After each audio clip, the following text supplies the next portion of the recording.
میرا جو ڈرائیور ہے اگر وہ امیر ہو جائے تو پھر میری گاڑی ڈرائیو کون کرے گا؟ میرا مالی اگر میرے جتنا پیسہ کما لے تو پھر وہ میرے لان کی کیئر کیوں کرے گا؟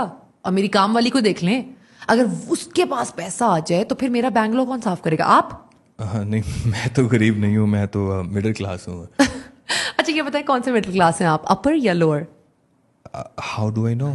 It's very simple, answer some questions for me, ٹھیک ہے؟ Okay. یہ بتائیں کہ جب آپ کا صابن ختم ہونے والا ہوتا ہے تو کیا آپ اس کو پھینک کے نیا صابن یوز کرتے ہیں یا پھر نئے والے کے ساتھ چپکا کے استعمال کرتے ہیں؟ ویل کامن سینس تو یہی کہتی چپکا کر کام چلا لیا جائے.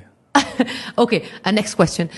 جب آپ کا کیا کہتے ہیں شیمپو ختم ہو جاتا ہے تو پھر آپ اس کی بوتل میں پانی ڈال کے استعمال کرتے ہیں یا نیا شیمپو لے آتے ہیں؟ کامن سینس تو یہی کہتی کہ ہلا کے استعمال کر لیا جائے شیمپو. Okay okay okay. تیسرا سوال، final question for my analysis. یہ بتائیے گا کہ جب آپ کا ٹوتھ پیسٹ ختم ہو جاتا ہے تو کیا آپ اس کی ٹیوب پہ بیلن مل مل کے اس کو آخری قطرے تک نکالتے ہیں یا پھر نیا ٹوتھ پیسٹ لے کر آتے ہیں؟ ویل میں تو آخری قطرے تک جنگ لڑتا ہوں. واللہ اس کا مطلب آپ تو پھر لوور مڈل کلاس ہیں. واٹ آئی مین، نہ آپ نے مجھ سے میرا بینک بیلنس پوچھا ہے، نہ آپ نے مجھ سے میرے گھر کا پوچھا ہے اپنا ہے یا کرائے کا ہے، نہ گھر گاڑی کا پوچھا ہے. آپ نے میری باتھ روم کی چیزوں کی یوزز کی بیس پہ مجھے لوور مڈل کلاس بول دیا. Obviously, see, غربت is a state of mind. You know what makes you poor and what makes me rich?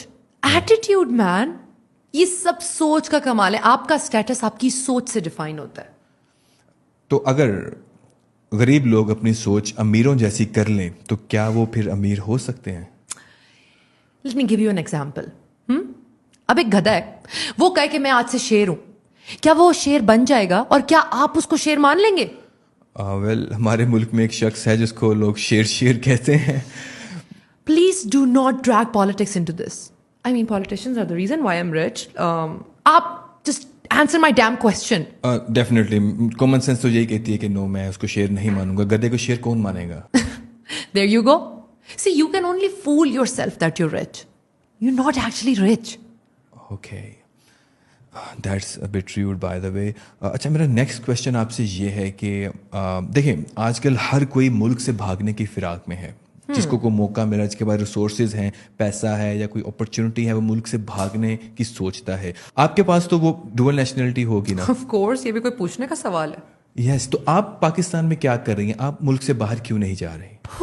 First of all, Umar, Pakistan is a heaven for the rich. Pakistan میں ایسا کیا ہے جو ایک امیر آدمی نہیں لے سکتا؟ You can buy property, you can buy power, position, law, اور سب سے ضروری چیز ہے time. A poor man's time. تو آپ غریبوں کا ٹائم بھی خرید لیتی ہیں؟ ڈیفینیٹلی. میری بات سنیں، اب ایک ٹرائل ہو، غریب بندے کے لیے وہ 2 to 3 decades چلے گی، پر ایک امیر بندہ پیسہ پھینکتا ہے اس کے لیے ٹرائل شارٹ ہو جاتی ہے. اچھا ایک بات بتائیے کہ اگر آپ کو کسی غریب آدمی سے پیار ہو جائے جسٹ ان کیس، تو کیا آپ اس سے شادی کریں گے؟ مطلب پیار تو اندھا ہوتا ہے نا. عمر، پیار پچھلے زمانے میں اندھا تھا. ٹیکنالوجی نے اتنی زیادہ ترقی کر لی ہے، اب پیار کو کوئی ڈسیبلٹیز نہیں ہے. نہ پیار اندھا ہے، نہ پیار لولا ہے، نہ لنگڑا ہے، نہ پیار کو ڈائبٹیز ہے، اور نہ پیار کو ہائپر ٹینشن ہے. اور پیار اب دیکھ کے ہوتا ہے. ٹھیک ہے، پیار کرنے سے پہلے دیکھا جاتا ہے اس کا اسٹیٹس کیا ہے، اس کی انکم کیا ہے، اس کی فیملی کیا ہے، ذات پات نسل، سب کچھ دیکھنا ہوتا ہے پیار کرنے سے پہلے. دیکھیں میری بات سنیں، اگر آپ کو ایسی کوئی امید ہے نا تو پلیز اس کو دل سے نکال دیجیے. فوکس آن یور پھپھی کی بیٹی. ویل ایکچولی میری پھپھو کی بیٹی بھی کافی امیر ہے. تو پھر اپنی اوقات پہ توجہ دیں.